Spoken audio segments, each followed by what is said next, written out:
sunny, hopefully, afternoon, packed Wembley, cup final. Doesn't get any better, does it?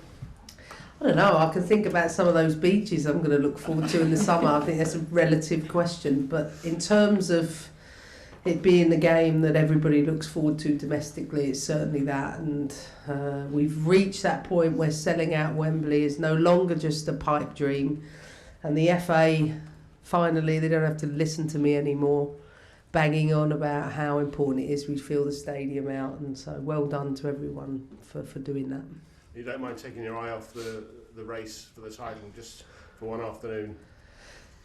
Honestly, when you have back-to-back games, you spend most of your days asking what day of the week it is, let alone which tournament it is. It's another game in a big block. Yes, it's the cup final. We worked really hard to get to the final. We've had a really tough qualification to get to the final. So, listen, it's where we want to be. Momentum, rhythm, getting big results, playing well. Probably the best you've been playing. It's just come at the right time of the season, hasn't it? Ask me at the end. You can have 2 good games at home, but you're only as good as your next game. So ask me Sunday. But do I think we've played well the last couple of games? Yes, probably the best, but it's about maintaining that to the end. And changing the team doesn't seem to affect performances either. We do it every day in training. We never play starting groups. We believe in developing different combinations, different relationships, and everybody that knows me knows that I don't put together a team of 11 players. It's about a squad. And I think it's fair to say that the entire squad is at their best level. Everybody's been prepared for the course of the season, so for that reason it's a tricky decision to pick a team. And I think 13 goals the last couple of games, 8 different scorers. How pleased are you about that? About time. The team has needed everybody to chip in. I think there's been a huge reliance, particularly on Sam, maybe Guru with her assists, but everybody else, I think chipping in is what the team's needed at this stage of the season. Sam Kerr wins it again from the FWA. Deserved? Always. I'm not a big fan of the individual awards, but I'm a big fan of Sam Kerr, and I think anything she gets awarded is thoroughly deserving, although we could all argue there's lots of players up and down the country that are equally deserving of that award. And Erling Haaland, the men's winner, has gone onto social media to personally congratulate her, which is a nice touch. Did Sam go and congratulate him? Because that's probably the question you should have asked me. And did she?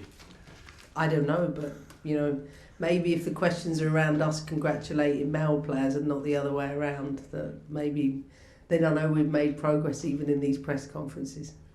Thanks. Emma, how are you doing? Team news wise, how's everyone looking? Healthy. Everyone's available, Sam included, for the weekend. 90,000 capacity, it's going to be a huge crowd on Sunday. Is how you communicate on the pitch something you've had to consider this week? No, because we've actually played a lot of big stadiums, so we have a protocol and a process for it. So for us it's just reminding the players of what that is. But I guess these are conversations we don't really have anymore in our dressing room. We're used to the size of the crowd. You've been here, you know what it takes to win, but you've had so many long-term injuries to big players this season. You've had to go through an awful lot to get to this point. Would a win on Sunday mean that a little bit more because of how difficult the season's been at points? I think first of all, previous success is not indicative of future success. We're playing an outstanding team who have led the way in the league this year and are deserving to be in the cup final. And it's a cup final where we know last year we won the final. And actually, I thought Man City played better than us that day. So being there in the past maybe gives you the luxury of understanding what it's like, but it is no advantage whatsoever. Do you start as favourites?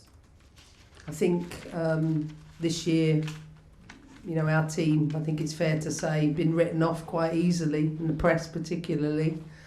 So we were always favourites in our eyes. What we are in yours is what you sell newspapers and make news out of. What's important is that the belief, the confidence, the trust that's internal is critical when it really, really matters. And all I can say is that we're really looking forward to it. Just finally, could Sunday's result, whichever way it goes, whichever team, have any effect on the title running? I think it's a little bit like when I look at my son's weekly schedule and I say, on Monday he's got to do this, Tuesday that, and Friday don't forget that, like this morning I have to take things to the food bank. I don't think about the implications of an outcome because I have to get through today. And today I have to go and finish the analysis and clean up the training clips, preparation for tomorrow. Tomorrow has to be the best session of the week so that we're in the right place. On Sunday everybody has to get a good amount of sleep and everybody has to be fresh as possible so that by the time we go out on Sunday that we can put ourselves into the best possible position, and that's all my focus is on, not beyond that. Thank you. Emma Amy from ITV News, hi. Hi. So you touched on this at the start, obviously last time when you were in the final there was 49,000 in the crowd. There's going to be basically twice as many this time. A 90,000 sellout. What does that mean to you and to the game? For me, as a women's football fan, it means everything. It's been something I've sat here on numerous occasions over the last 10 years championing, intentionally pushing, deliberately probing, prodding, demanding, because I always knew that day wasn't far away. I was probably disappointed the crowd wasn't bigger last year.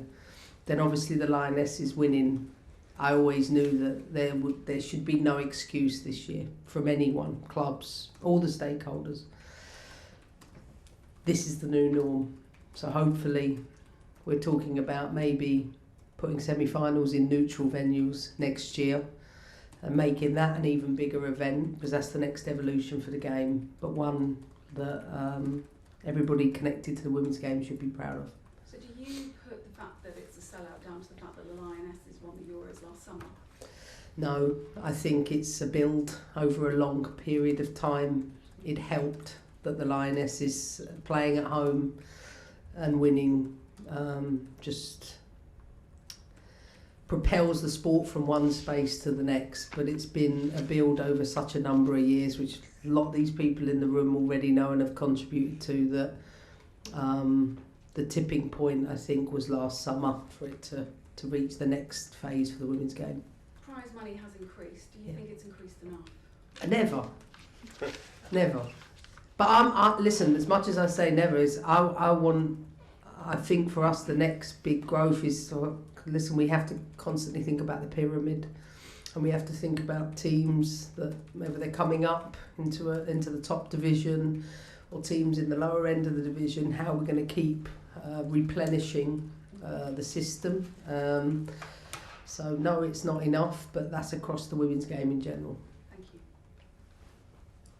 Anyone from Hi Emma, just wondering, does the Conti Cup final, what happened there, does that sort of serve as a, I know you're talking don't look at the past etc, but does what happened there sort of act as a motivation that you don't want to lose, or the performance that day, you don't want that repeated? I think if you look at the history of the last 2 years when we've lost Conti Cups, the team's gone on to do quite well from the second half of the season. Our team bounces back really well, so our focus is more on that than maybe one catalyst. But I think the Barcelona second game is a bigger catalyst for us. I think that was the moment this season for our team that we actually realised, hang on, we can compete with the best in the world. So you sort of want the team to prove that at Wembley? I never know what triggers athletes sometimes. Sometimes I don't know what it is that always stimulates each and every one of them. What I know is we are in the best place we've been in this season. That's what I'm sure of. So Chelsea aren't a nice team to play against right now? I think, when you're earlier on in the season, maybe when you make a few more backward passes, you don't show for the ball in the same way. Everybody wants to be on the ball. Everybody wants to face forward. Everybody wants to press at the same time. why those things happen, never know. I never know. They fascinate me for those reasons. But when you're going into such a huge game against a top team, you want to go in feeling the best you possibly can. And we are feeling the best we have felt all season. And just lastly, obviously Lauren's played against United already since she's left, but just wondering if that's, given the way she left, etc., whether that's you detect another sort of form of motivation for her. Now Lauren doesn't, her motivation's really driven by her love for Chelsea. She's Chelsea through and through, and she would want nothing more than to contribute towards a team winning a trophy. She's such a great kid. And I think she's had what I'd expect every 21-year-old to go through over the course of the season. Yeah, up and down moments. But I think she's had a really, really good week. I think Lauren is in a good place to be able to contribute to the performance on Sunday.